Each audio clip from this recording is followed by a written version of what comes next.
Magandang araw sa inyong lahat. Good morning, good afternoon, good evening po sa lahat ng nakikinig po. Hello to all our viewers from here and around the world. Napakaganda na ating talinteman ngayong hapon ito. Isang mainit na pagbati po sa inyong lahat. Well, friends, welcome to the Bridges Show. I'm very happy to be here, and I think it should be a really interesting and fun topic. What are the things you want to learn?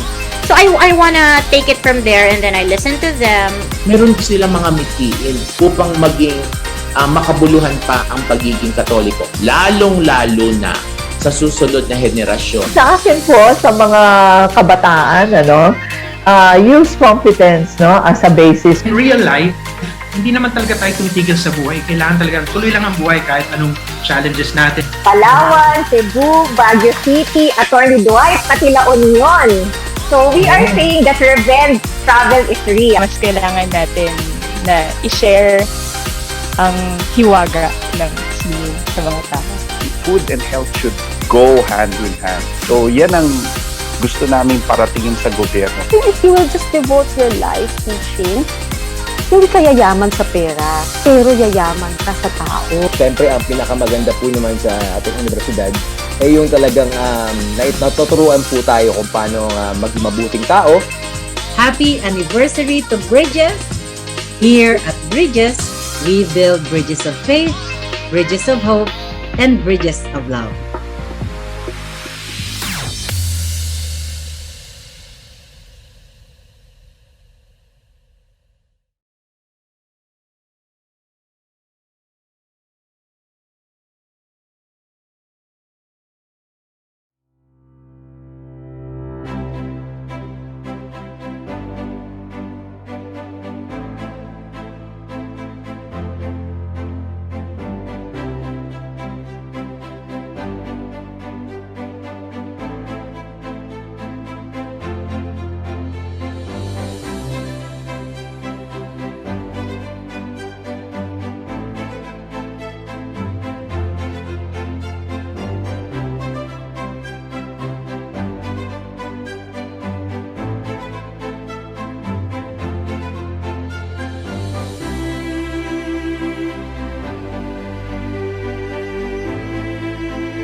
Award the 63 distinguished Thomasian alumni whose exemplary personality and professional life serve as an inspiration to all of us.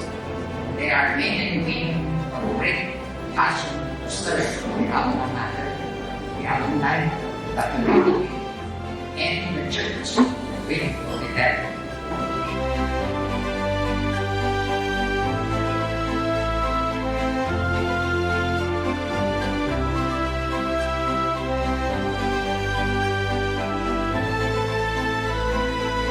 This is just a pit stop, one that we hope will not only inspire your fellow Thomasians, but you as well, as you continue to soar to greater heights in your lives.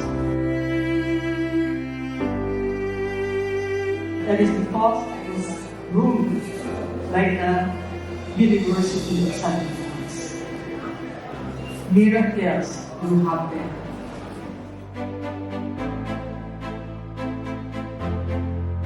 May the bonds forged tonight continue to grow stronger, fostering a network of support and collaboration among Thomasians around the world.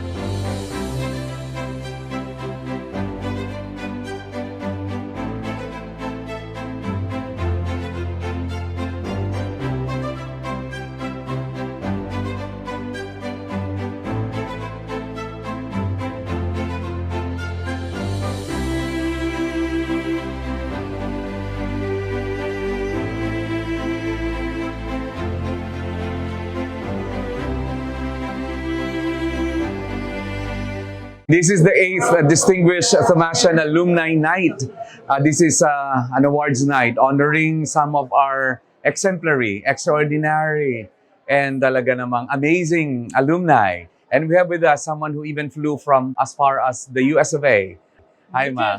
New Jersey. So how long have you worked in the United States? Almost 40 years. 40 years of you were batch, UST nursing batch? 1979. All right, 1979. And how does it feel to be being distinguished alumni of UST? Oh my gosh, it's such an honor. But I'm humbled that I've been chosen as one of the distinguished Thomasians. What do you think did they see in you that made them, call you back and request that you join us tonight? I think it's my passion, being a nurse, that I have to bring our culture and values from the Philippines to USA. What's the most important value as a It's nurse? the caring, the compassion that we have to our people, United States and here in the Philippines. 40 years working with 40 different years. cultures. Yes. Can you therefore conclude really that the Filipino culture is what makes the Filipino nurses the best in the world? They said it's always the best. Wherever you go,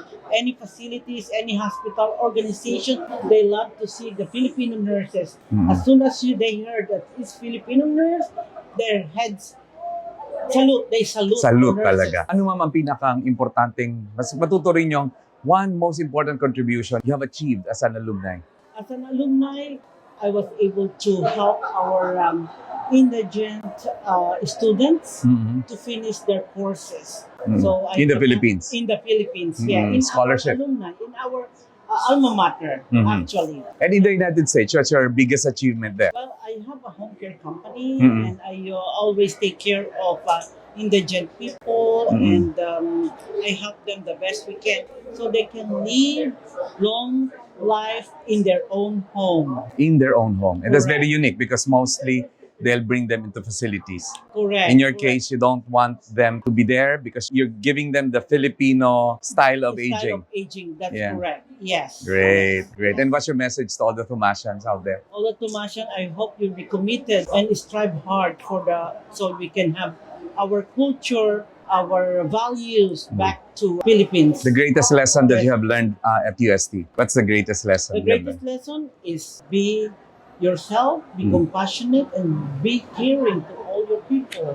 Not only here, but only everywhere. As long as it's our countrymen, help Yeah. them the best you can. You're not only a Thomasian, you're not only a Filipino, you are a global citizen at that. That's right. Thank you. Thank you so much po. Thank you, Ma'am Indy. Hi, we have with us Ma'am Maria Nenita Cansana Umali, a graduate of BS in Food and Nutrition 1984. Oh, Ma'am, how does it feel to be back here being distinguished as a Thomasian alumni? Well, I'm really very proud. I'm very honored to be here. It's a pleasure, really a pleasure, and I'm humbled with the opportunity. 1984 is not so distant away, not so far away. The memories must be very vivid. What's your favorite spot at UST during your student days? Of course, our college, the College Okay. of Education, where we stay, Mhm. where we take our lunch, coordinate, and we bond with our friends. That's the most the The most basic. memorable spots. Yes. Ano? But what about the life lessons that you have learned as a Thomasian? Oh well, of course, the virtues of being a Thomasian is very,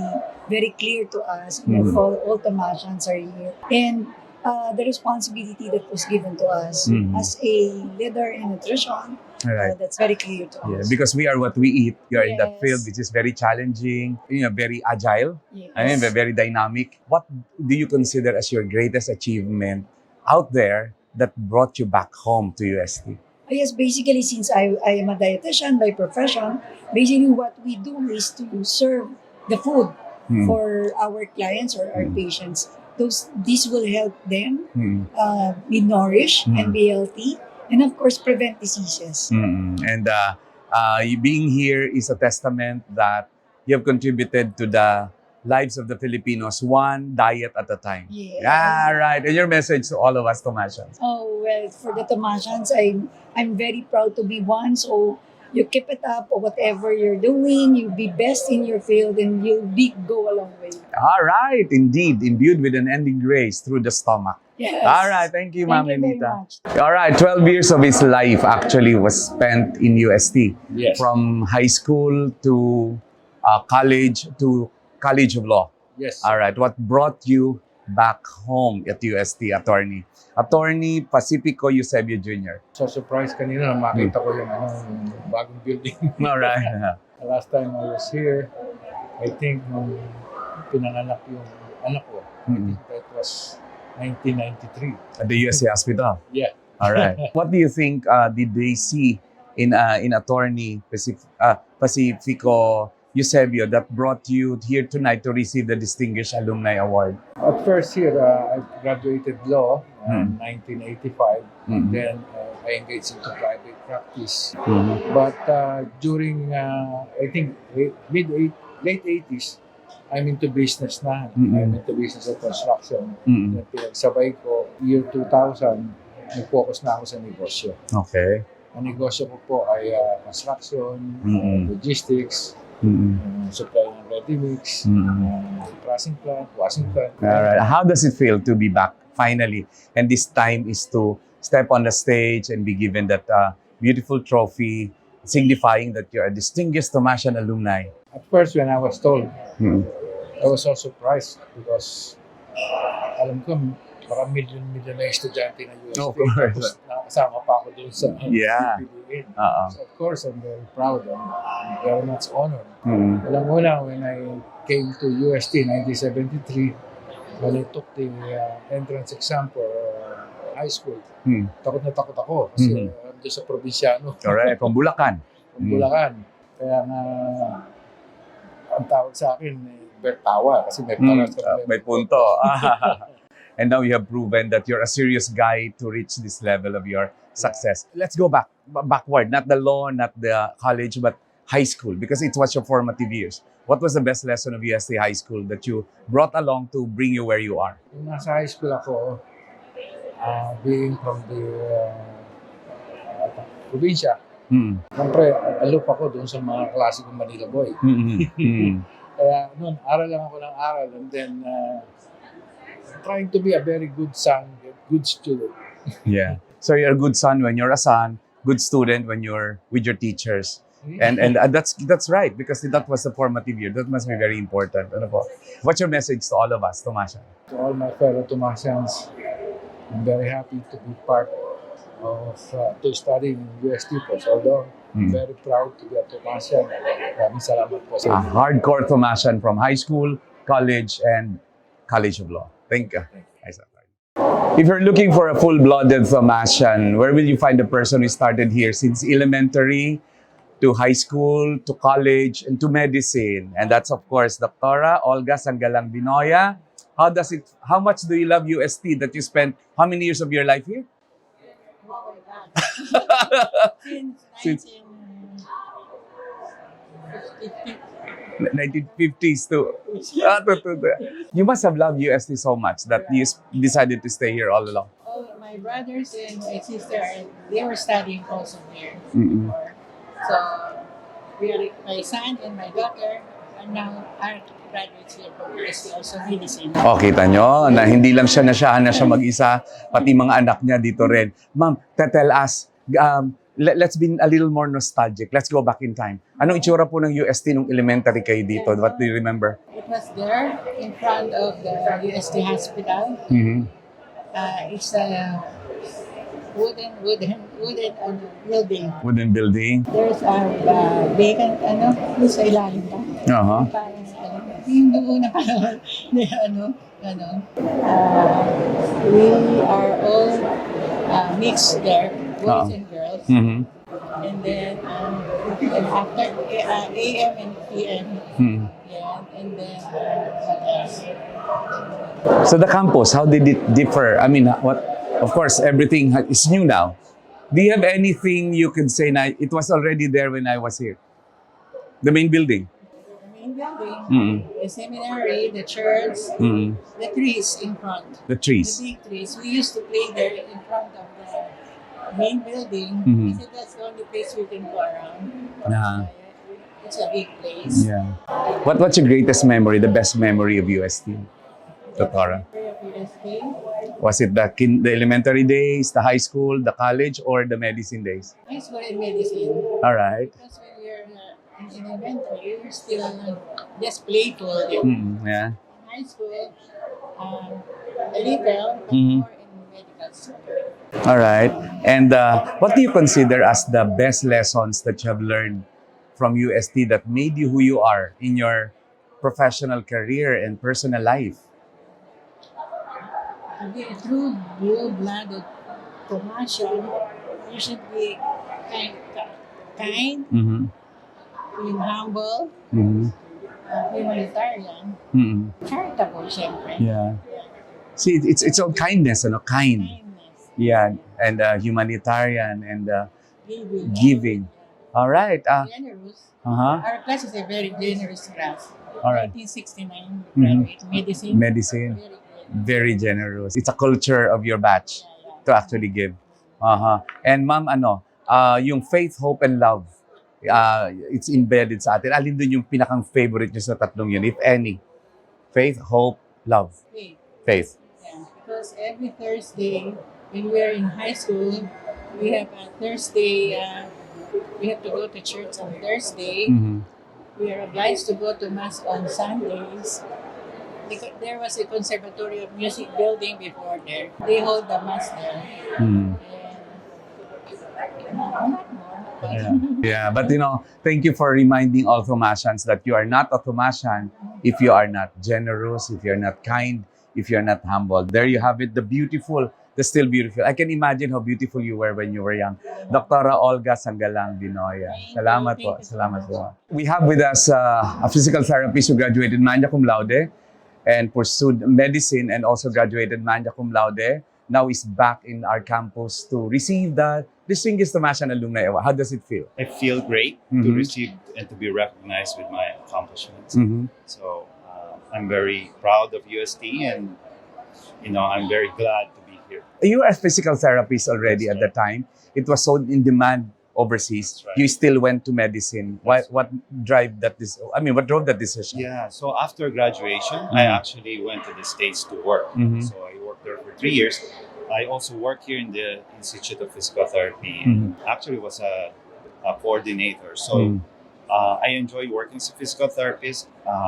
When I got exposed to many opportunities, the opportunity to serve even more and do greater things, then I said that, okay, I need to equip myself to better serve my countrymen and also other people. And you went back to UST again to pursue medicine. And you specialize in what area after? After that, I went into internal medicine and infectious diseases. Hindi na pagod, no? Academic excellence seems to be in your DNA, in your character, because magna cum laude of physical therapy and medicine would have not been a very simple journey. Why is that? What motivated you to hold on to academic excellence? I think having a higher purpose to learning is very important. Going back like as a student in college and then working afterwards and having experienced the world, having a higher purpose and going back and achieve what you have done before, just like before, keeping you focused on what is the purpose of what you're doing, keeps you really motivated to do even more. Yeah, without higher purpose, why will you go to medicine and to other specialization, isn't it? Exactly. And how did you survive that, that journey of academic excellence? Maybe by listening to this, others will be motivated as well. Yeah, thank you for that question. I think going back to the same line of thinking, yung magkaroon ka ng dahilan kung bakit mo ginagawa ito, then it will keep you really focused and achieve the goals that you set for yourself. Wow, when the why is big enough, the how is gonna be easy. All right, perfect. Perfectly said. And last question is, what is it in your character as a Thomasian that makes you different and superior or unique when you work in a multicultural setting like the United States? Absolutely. I think what separates the UST graduates, particularly healthcare provider, is being compassionate. I think that's very important. Instilled with the values of the Catholic religion. I think it's very important. Okay, and that compassion comes from the faith, hope, and love that's embedded in all the Thomasians we've been through. That's correct. Yeah, because you will not be compassionate unless you love. You wouldn't love unless you have hope. And you wouldn't have hope unless you have faith.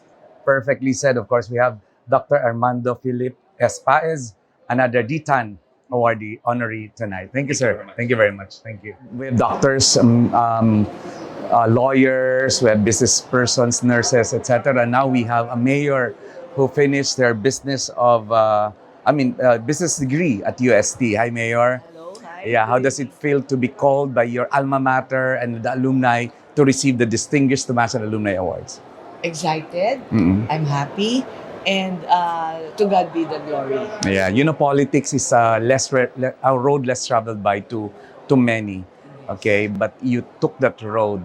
What is in the Thomasian spirit that separates you from other politicians? Siguro yung pagiging spirit ng true Thomasian. Mhm. Yung service, love for others, Mhm. especially those values inculcated in us during our college years, mga theology subjects natin. So we carry this spirit with us in our heart. Kaya ngayon on our journey to public service, dala-dala pa rin natin. How long have you been in public service, attorney? Mayor. Actually, this is my last term as mayor, so 9 years plus 3 years board member, about 12 years. You must be very successful to have, finished that 3 terms as mayor and other positions before that. The Thomasian spirit was present there. Yes. And what would you consider as your greatest achievement in public service? Yung love for others. Ibig ko sabihin, marami, they call themselves politicians, but I call myself public servant. Because to be a true public servant, you have to put into heart whatever you do for others. You do not choose people you serve, people you help, anybody who would be needing help. With open hearts and with open arms, tumutulong tayo. Siguro yun yung Thomasian spirit na na-imbibe sa akin. Because during our time, life then was not as good as it is now. Of course, 80s. 80s, library, you have to be very diligent in your research work, mga libro, hard books talaga. Unlike ngayon, fingertip, dumarating na ang research mo. AI ngayon, di ba? One click lang. But during our time talaga, yung struggle namin as students help us somehow imbibe in us yung trials na to achieve, to do our best. And with that, kasama yung public service natin for others. Yeah, Thomasians are visionary. Yes. Now, you're ending your term as mayor. What's the next step? Do you already have in mind what the next step will be? I'm still praying, bahala na Lord, kung saan niyo po ako dadalhin, thy will be done. Yeah, but certainly the Thomasian spirit wherever you go is with you. Yes, let the Thomasian spirit imbibe in me during those years, carry me wherever my next journey will be. Perfectly said. Please, Mayor, please advise our young people who would like to enter the field of public service. To our young people who have the drive or the desire to do public service, put it by heart, hindi lahat ng politiko may pagmamahal sa kapwa. Yung iba are only in position for power and for other intentions. But tayo po, kayo mga young ones, idalhin po natin yung Christian politics. Ito yung serving our people with love, with kindness, patience, humility, and most of all, understanding. Wow, very well said, no? Alam nyo, we are becoming true to our names. Yes. You're Angeles, you're an angel. Christina, there's Christ in it. And Maria, because there's a Mary in it. And everything you said actually resonates with the 3 personas. Being honorable mayor of Tarlac. Thank you very much, Mayor. Salamat po. Good to meet you. Thank you po. We have talked to a physical therapist who became a doctor. We have another DTAN awardee who is a physical therapist. We have Tomas Tan. Hello, sir. And you had been US-based for how long in your life? I'm there for 37 years now.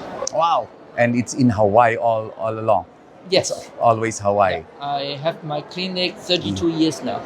All right, good. And what do you think are the ingredients, the Thomasian ingredients that made you survive those long years in Hawaii? From UST, there's a lot of alumni over there. That helps. And also Filipinos in general. Yeah. No? And also, I think we try our best. The rest is up to God to do it. That is the way I look at it. It's really, I see a lot of people, they try so hard, but when the opportunity is not there, it just cannot work. When opportunities and preparation or preparedness come together, it must be luck. Yeah. No, Not luck. really. It's really, I, it's a I blessing. can see a lot of people that is in fact better than me, but they don't succeed. I think the time is not there. So I would say, do our best, and then God do the rest. All right. And faith, of course, makes you Yeah. do that. No, Without faith, you will not let God take the rest. I agree with that. What separates a Filipino from other nationalities in a very diverse setting in the US? Hardworking. Okay. Yeah, so most of my colleagues from over here, they don't mind how they start. They just do the best they can. And in compare with those from American graduates, we are more hardworking. Okay. And what separates a Thomasian with others? We have more your confidence. All right. And where did you get that confidence, having been with the College of Physical Therapy? No, I would say we do trust the education over here. Our education is good. Okay. And so with the knowledge we have, and compare with those people over there, we do have the confidence that we are okay. You are confident because you know that you are competent. Yes, Yes. because education here is good. All right. Yeah, UST have a good education. Yeah, there are three words that we cherish as Thomasians: faith, hope, and love. Yes. Which to you comes most important in the way you live your life every day? Love. Love. Tell us more about that. No, if you're really being human and love people, a lot of things you can tolerate, you're willing to do. All right. Yeah. So the way I look at it is that unless you're willing to sacrifice, a lot of opportunity don't go to you. That's my personal experience. So I think love is important. Love. And what for is faith and hope if you don't know how to love, right? It's really important. Yes. It's really important. You must be a very good physical therapist professional at that for having chosen that and for having given that advice. And now tell us, please give advice to young professionals, especially those, UST is known for health sciences. Give advice to our young Thomasians as to how they will survive and thrive as global citizens. Willing to do the best you can. Don't count how much you can get, but how much you can offer. In due time, people will find you. Very good. Very good. What a quotable quote to end this conversation. Thank you very much, Sir Thomas Tan. Thank you very much. Yeah, D-TAN is not actually for the very young, because usually the awardees of the distinguished Thomasian alumni, of course, they have preference to give it to the senior luminaries of UST. But we have with us a very young Denise Angelo Prudencio, who is how old? I just turned 40 this year. 40, not very young but not very old. Right. And you started the Young Achievers Award in the D-TAN awards. Thank you. And how does it feel to be here as a 40-year-old nurse? Right. No, it feels great. It's very empowering and uplifting that even though, I may not be as experienced as the others, that they're giving me opportunity, recognition.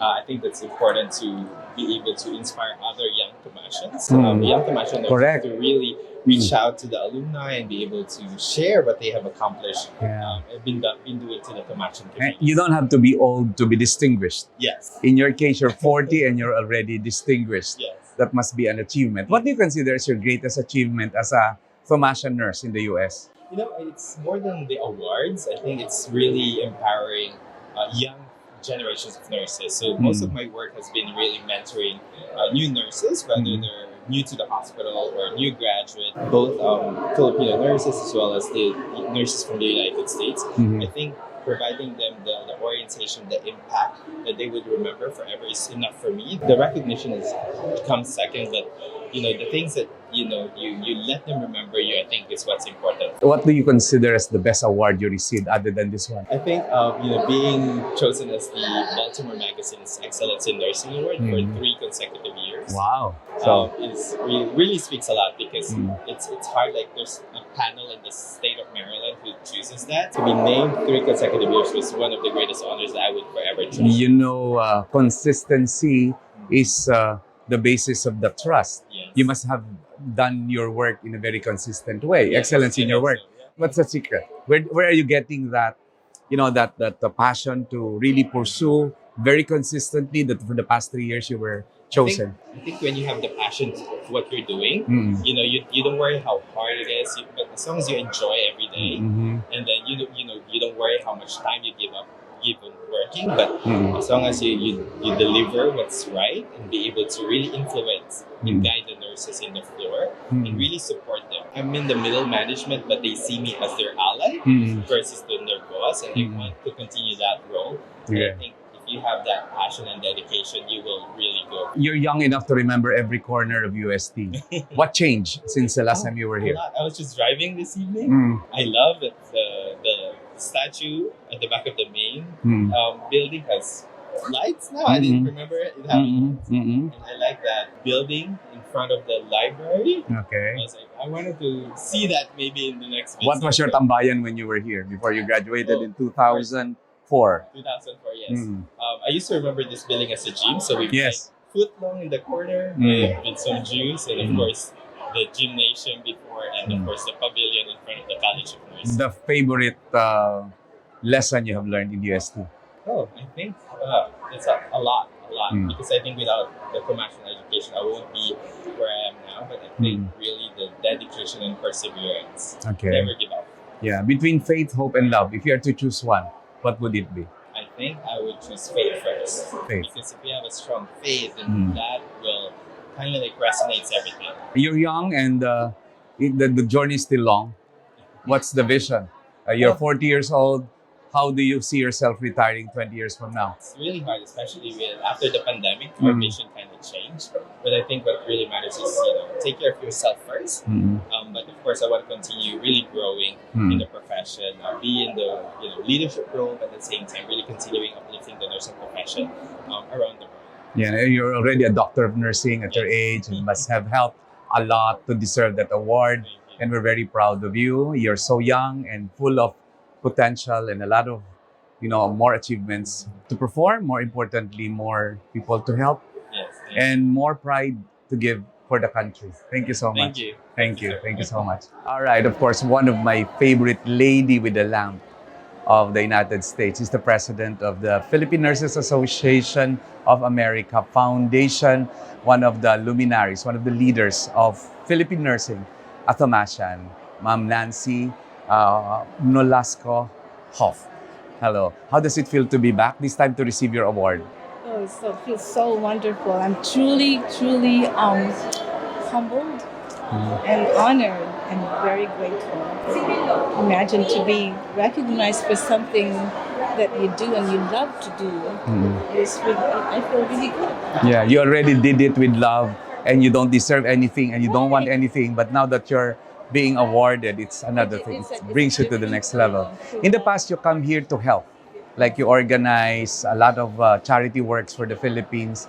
This time, it's you in the spotlight, not the people you have helped. Yeah. What motivated you, first and foremost, to actually be in this line of service of helping others? I think it's ingrained in our DNA. And but actually before, I wanted to do something else. I'll either be a lawyer, and then I decided, I think I want to travel. And so to be able to travel and make it easier is Nursing. to be a nurse. This is in 1960s, Yeah. so it's not that much yet, right? Yeah, but I think it's our own being a Filipino and having a caring, compassionate heart, and that always wanting to help people, and we forget about ourselves. And that's where I'm at now. I'm trying to do something for myself while I'm giving and sharing Yeah. others. Yes. There was a period in your life that you had to work. You had to join the rat race. I mean, I'm sure you had to really magbanat ng buto, ika nga. But now that you have retired, you live comfortable life, you're secured to your, to your, and very comfortable to your last days, especially that you have built enough resources to keep you well towards that end. Where do you find fulfillment now? You were dean, you were a lot of hats in the past. I was a dean. I was also an entrepreneur. All right. That my love for elderly Mm-mm. made me open homes for the elderly with 3 levels of Alzheimer's. Mhm. And yes, I did that as well. But what was your question? What the sense of fulfillment? Right now, yes. Yeah. Sense of fulfillment. This is very And- fulfilling, more fulfilling Exactly. than. Yeah. But my thing right now is to advocate through sharing, sharing and collaborating, and hope that through what we do, that we inspire younger people to do the same. Yeah, And- I'm and sure. motivate them. I'm sure you're That's- inspiring us. You're inspiring us so much already. Yeah. I am very humbled that I'm right here with you, a very successful young man. How important is our faith, hope, and love as our mantra as Thomasians in the life that you lived and you continue to live? It's very important. It's right there. It's what motivated you to do something.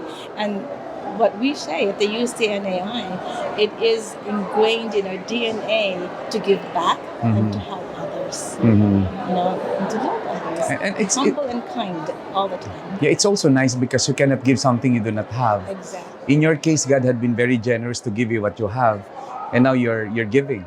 Now you're sharing. You're pouring from a cup that is full. You see? Hopefully, we can keep getting it, making it full, so that we can share more. Please advise our young Thomasians in general how to be a global citizen like you, epitomizing the Filipino spirit, but at the same time fulfilling a life purpose as a Filipino. What I will say is this: always follow your heart. Always look at what Santo Tomas, University Santo Tomas has given us, what they have taught us, and everything will follow. Yeah. To Always. think and always do things from your heart and believe what is right. And do what is right. All right. Beautiful, beautiful indeed. That after all, the distance that you can travel forward is only proportionate to the distance that you can look back. Exactly. And of course, now you're Beautiful saying. even looking within from the heart. Yes. Ma'am Nancy Hoff, ladies and gentlemen, Thank one of my favorite alumni. Yeah, very soft-spoken, very kind, and very successful, but very healthy. Thank you. Very committed. Thank Thank you you very so much, much. ma'am. Thank you very much. Thank you. All right, we have with us the Dean of the Graduate School of Law of the university, who actually started from the arts. Yeah, ma'am, tell us about your your journey in UST. I started here in 1980, Hmm. where I enrolled in the Faculty of Arts and Letters and majored in philosophy. Philosophy, which you graduated magna cum laude and Rector's Awardee for Academic Excellence. Okay, then? And then after that, I pursued my Bachelor of Laws in the same university, and I finished it in 1988. Okay, and of course, you're cum laude again, magna cum laude again, and Rector's Awardee again for Academic Excellence. All right, then, ma'am. And then as soon as I passed the bar exam, that was in 1989, I was immediately hired as faculty member of the Faculty of Civil Law. And you went into another degree. Yes, I pursued higher studies, and luckily, I was able to get a scholarship abroad, and that is in the University of Complutense in Madrid. Okay, but you also got into Bachelor of Canon Law. Yes, I had to take up canon law since I'm working for the Catholic Church. All right. So, di kayo napagod mag-aral? Diba? Ang dami nun, no? It's been part of my life. As a matter of fact, if I am not in the Graduate School of Law, I'll be pursuing my doctoral degree in canon law. All right. So Kasi for me, education, you should never stop studying. And That's that my opinion. and that education must have, that hunger for education must have been nurtured here at UST because this is where you started your. Yes. Yeah. Especially my background in philosophy. Okay. Yeah. Actually, attorney, I have interviewed a lawyer, but I want to go into that part. Then your choice to study philosophy, and now I think we have to deepen everybody's philosophy considering the disruptions that are happening all over. Yeah. As a Thomasian, what is that philosophy you carry along the way up to now that you're the Dean of the Graduate School of Law? I think Personal philosophy. personal philosophy, as I mentioned, you should not stop studying. Okay, but of course, every time that you gain more knowledge, you need to share it to other people. And you make sure that in sharing that knowledge, it will have to be something that is selfless. You're not expecting anything in return. And I guarantee blessings will definitely be given to you in a different way. Yeah, because you're playing tennis with your eyes on the ball and not on the scoreboard, and therefore you win the game. Yes. And you're blessed with a good score, right? That's what you do. The Thomasian spirit is in you because you studied here, 3 degrees, and now you're working here. You must have already imbibed really the Thomasian culture, the Thomasian values and virtues. Especially the dedication to work in the church. I've been working in the church since the time of the late Cardinal Sin. Okay. So I have already worked with this is my 4th Cardinal.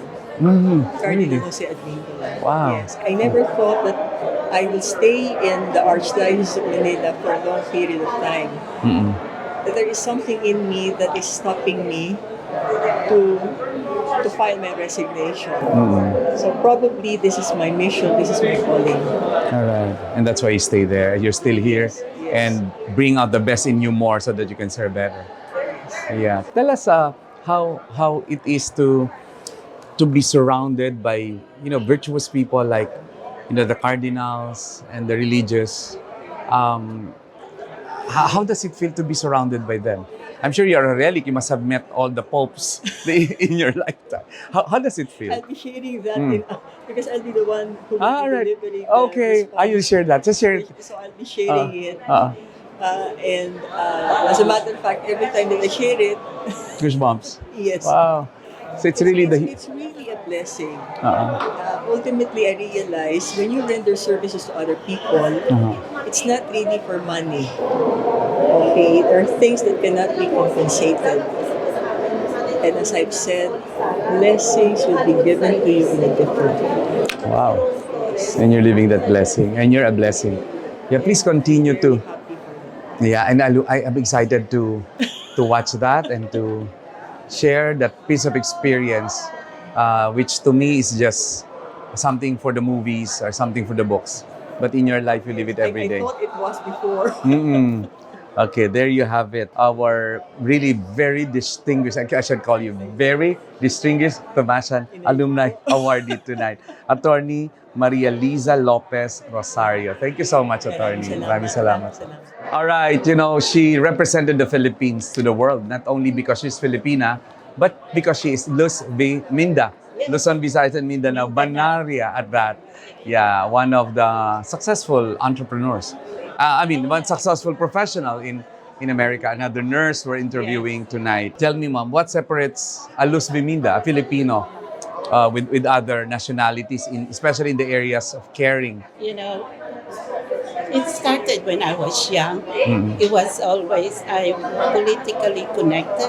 So my family always took care of the poor in I was born in Isabel. So that got into me that when I grow up, I'll be able also to take care of the poor.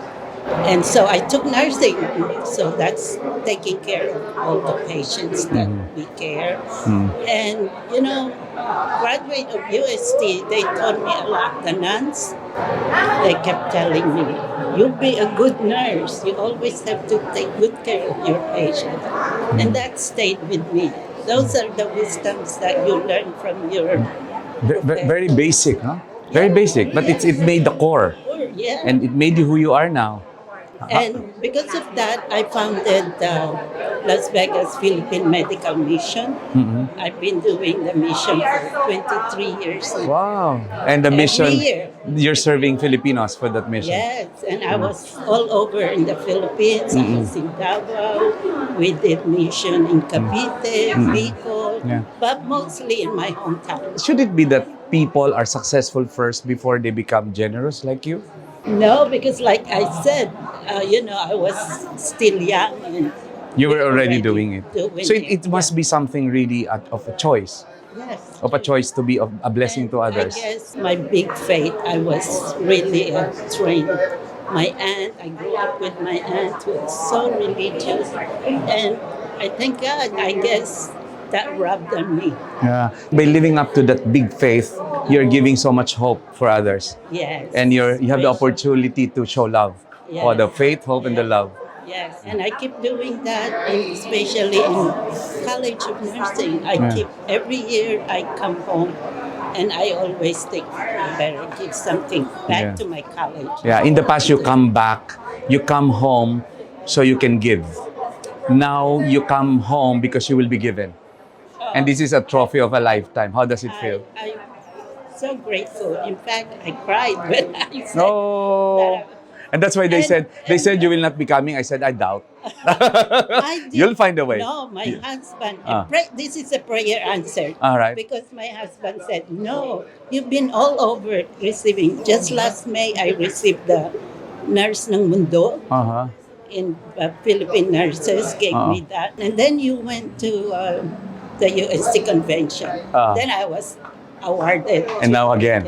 So parang sa kanya pangkaraniwan na never mind. This is just one of the many. Oh no, I said, just think, Frankie. UST is older than Harvard and they're going to recognize me. Oh, that's... College of Nursing is 75 years old. And the best in the world. It took them 60 years because I've been 60 years graduate. All Took right. them 60 years. to recognize you.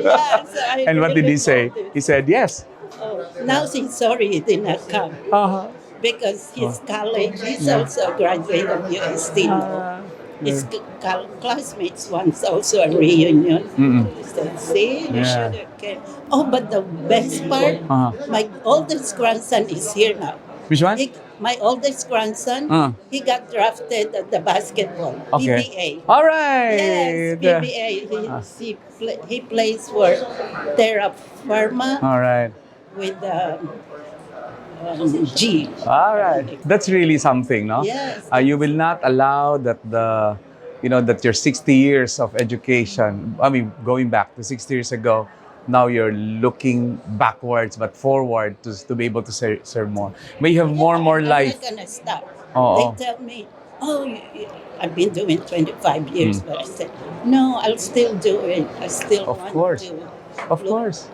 Give outreach more. Yeah. May you have more life into your years and more years into your life. Did you ask me how old I am? I did not. I should not ask because you know what? I want you to be 25 forever. So I'll be able to help. I'm proud to be 80 years old. Wow! 80 years old! My God, thank you so much. Thank you, Tita. Thank you. All right, he was born with the name Jesus. And we call him Father J. Miranda, OP, PhD. Ilang taon po kayo nag-aral sa UST, Father? Since theology until licensure and MA. So that would be around 7, 8 years. Okay, and now you're, of course, still part of the university. You're part of the university, So Father. I'm assigned here. I used to be the Secretary General. Yes, Father.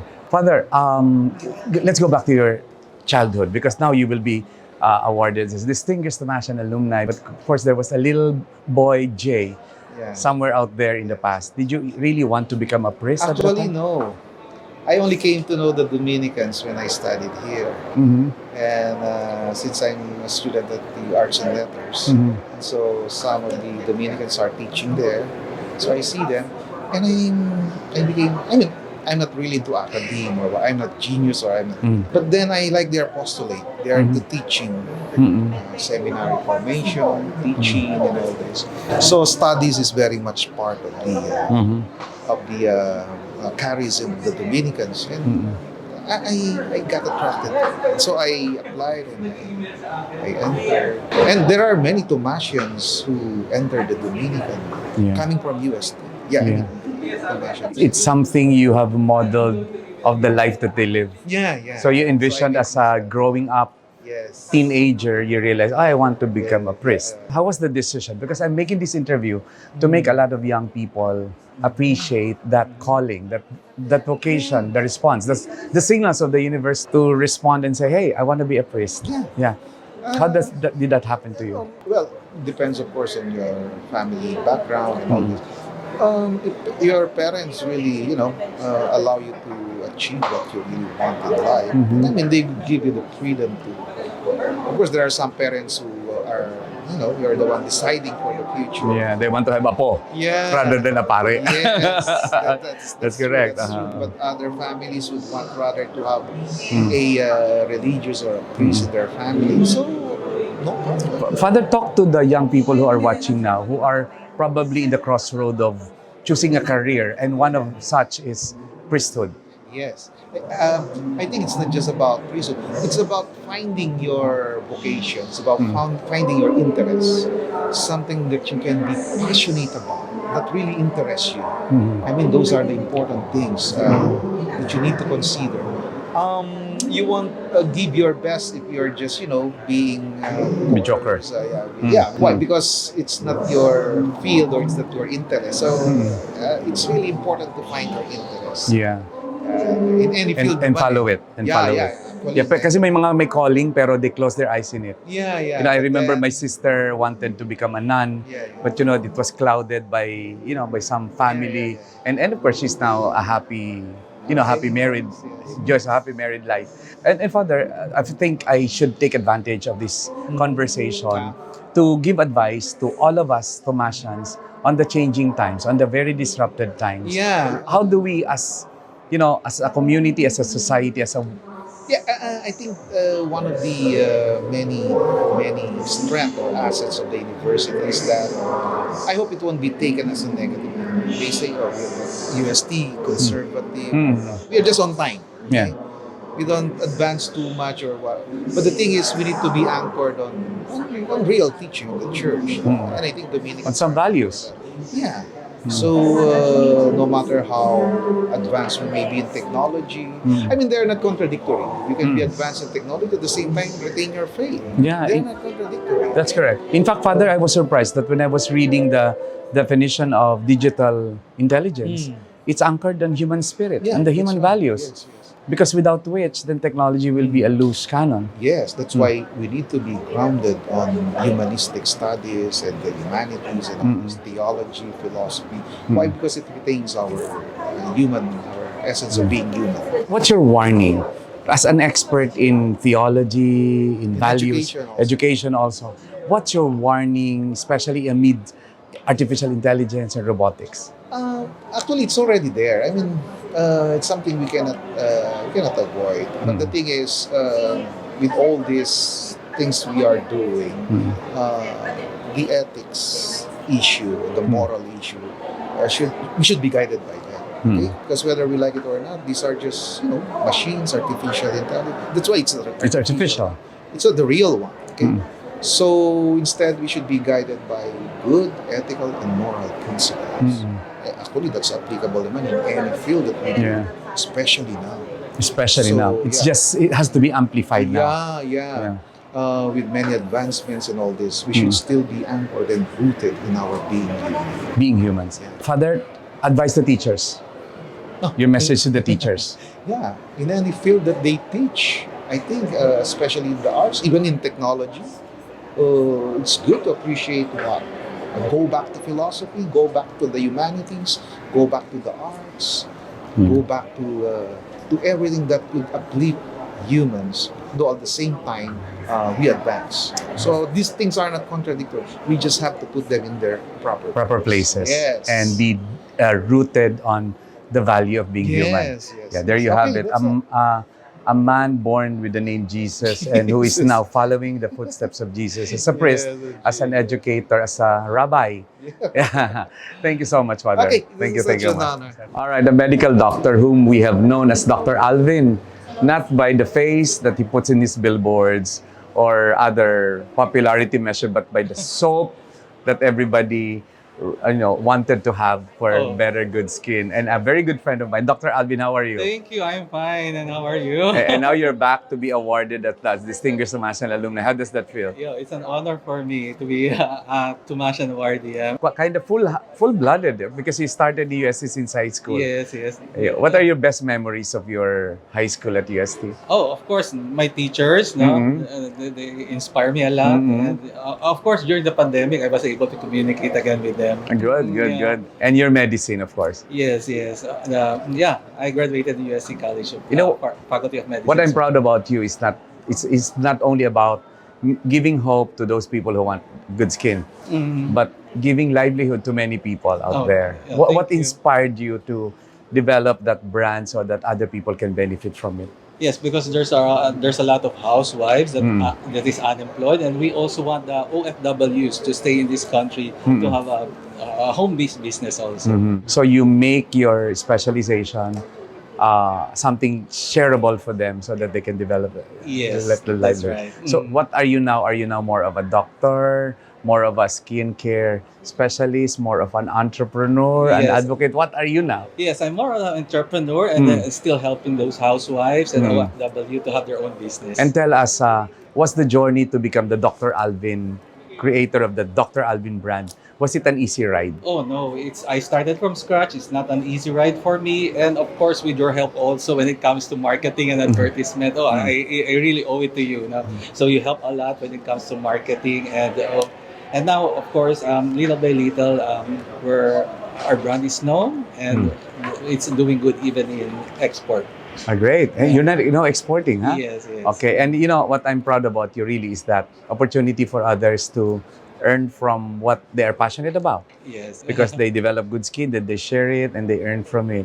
Oh, yeah. And what's the vision of Dr. Alvin, say, 5 years from now? Yes, still to continue and making beautiful tomorrows, not only to Filipinos, but the world is our market. So, worldwide. If you can actually come as close as I am to him, then you will look at his skin and say, what soap are you using? Oh, and of course, the answer is simple, Dr. Alvin. Yes, thank you so much. Thank you so Yes, much. thank you so much, Congratulations. Sir Carl. What's your Thank you. message to the doctors who can be entrepreneurial? Because, they say that the left brain of doctors will not will not be in harmony with the right brain entrepreneur. Please give them some advice. Yes, actually, we can be doctors, but of course, we can be an entrepreneur. We can also help our patients, and we can also help their family also. Yeah, just find that purpose. Thank you, Yes. Dr. Alvin. Thank you so much, Sir Salamat, Carl. salamat. Okay, Thank you. We have with us Mr. Solon L.C., one of our awardee and, of course, an advocate as well. Hello. Yeah, tell us, how does it feel to be back? It's nice to be back and then to give back to our school.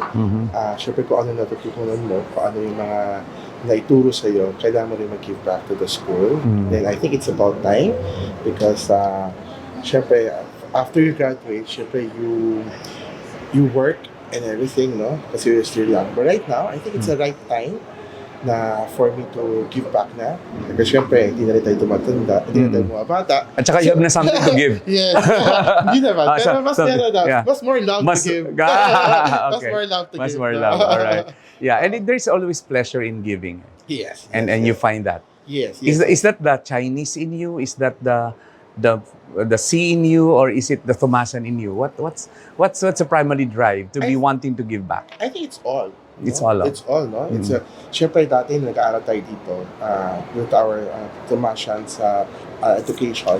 Di ba, we always thought on that to help. And then of course, sa family rin namin, my dad always tells me na kung saan ka nang galing, kung marunong ka tumanaw ng past mo.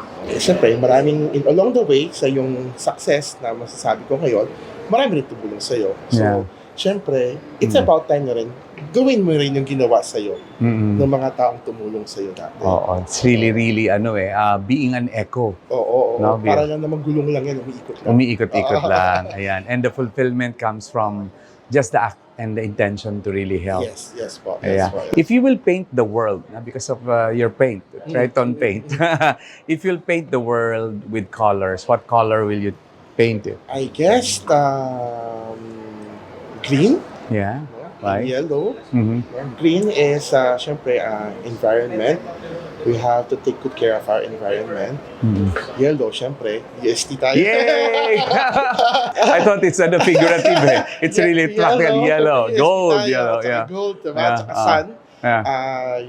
Yung inspiration tayo ng tao. Hope. So, yellow. Yeah.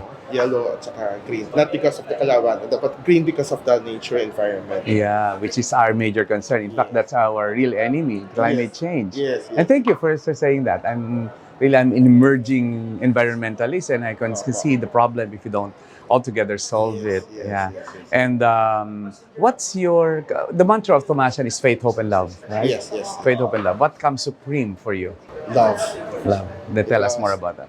Love, if there's no love, parang Miss Universe, no? Love is the biggest that's correct. That's correct. Love kasi parang I believe that it all started with love. Kasi kung love mo isang bagay, hindi ka magsasawa. Hindi ka, from love, you're going to have faith, and you're going to have hope through love. Kasi kung wala kang love, wala.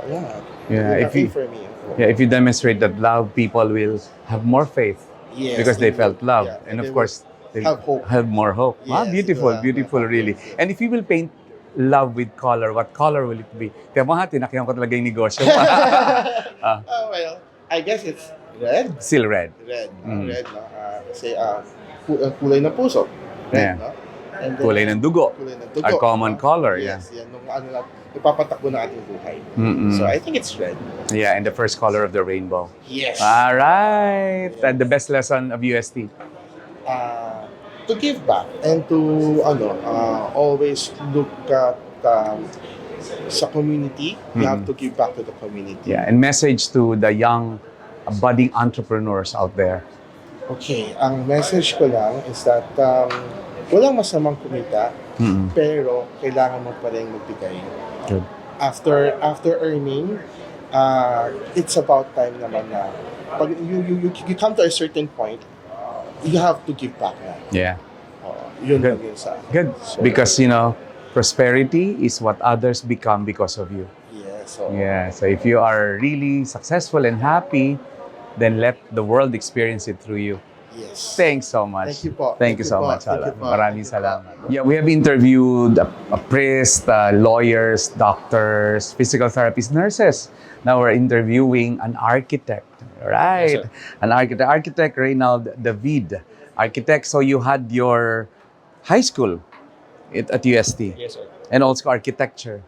Yes, sir. Yeah. Batch 1984 and around 1990. Wow. And they say architecture is one of the best architecture school is actually UST. You agree? Yes. Yes. Graduated. At saka, my daughter is here. That's yeah. Shout out to my daughter, Amy Balita. Anyway, architect. Architects have both the left brain and the right brain working when they are working because you have to be very logical using your left, but you have to be very creative using your right. How did UST made you a whole brain person at that? Since I was trained high school, tapos college, parang gawin mo to, do this, do that.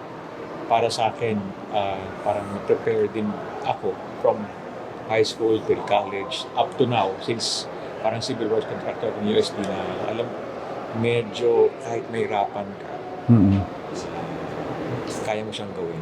Alright. Try Which, mo gawin. oo. Anything goes, gawin mo siya. Yeah. And Yun lang. kasi as architect, you execute somebody else's vision with your science and your art in it. I mean, it's a very difficult. A lot of people may not realize, but I think one of the most difficult skill is architecture, really. Mahirap siya, no? Medyo, kasi parang science, design, Oo. tapos yung practical side. May physics, very strong physics. You put it into one. And aesthetics. Parang hirap. Ngayon, hindi ko na-appreciate yan until my daughter is studying it. Here. Yes, and I realized that, you have to be a scientist to be able to process mathematics, to be able to measure, At the same time, creative, small details, but big picture, aesthetics at that, logic and physics and so on. All in one. All in one, sobra. Tapos at the same time, nasanay ka rin makitungo sa tao.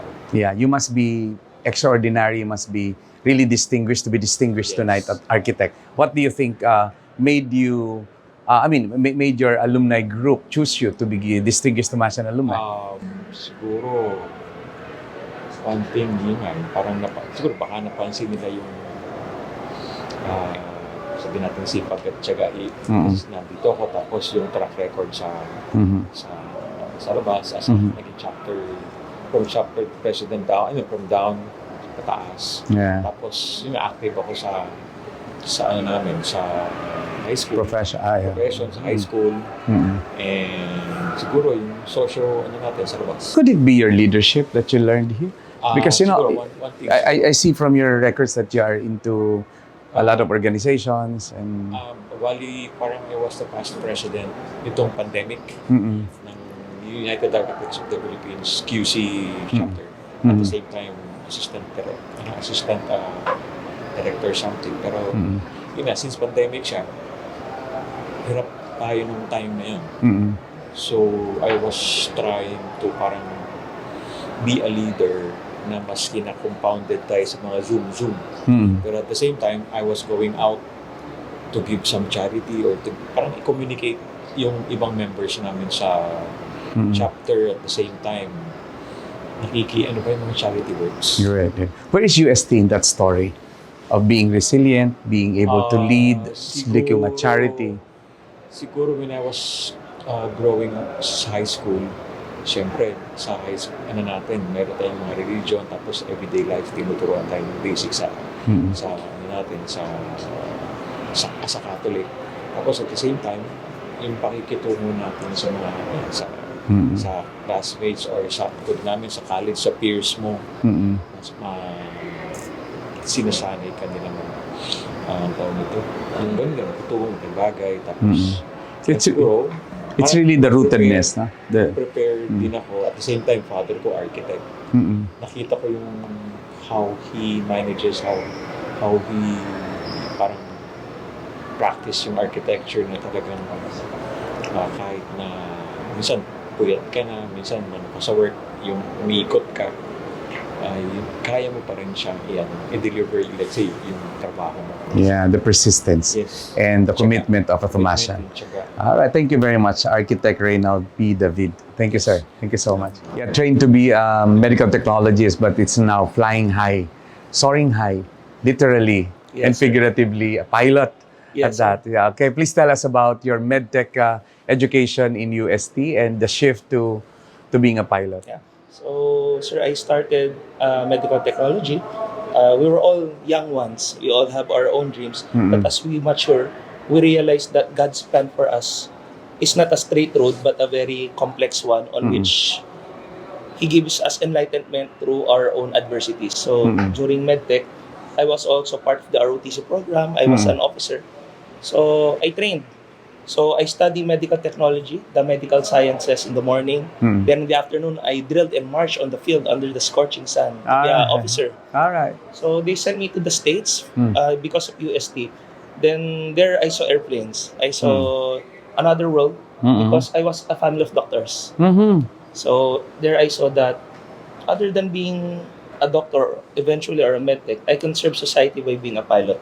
So before being an airline pilot, I actually flew for the military. Okay. Yeah, so I did missions for the Filipino Army. I taught their pilots there how to fly aircraft.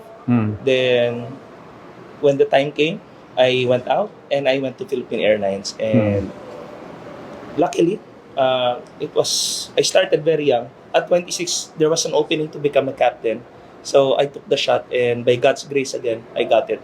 Okay. So because of the compassion and competence that UST taught me, sir. All right. Parang ako, no? Ang layo, no? From medtech to pilot.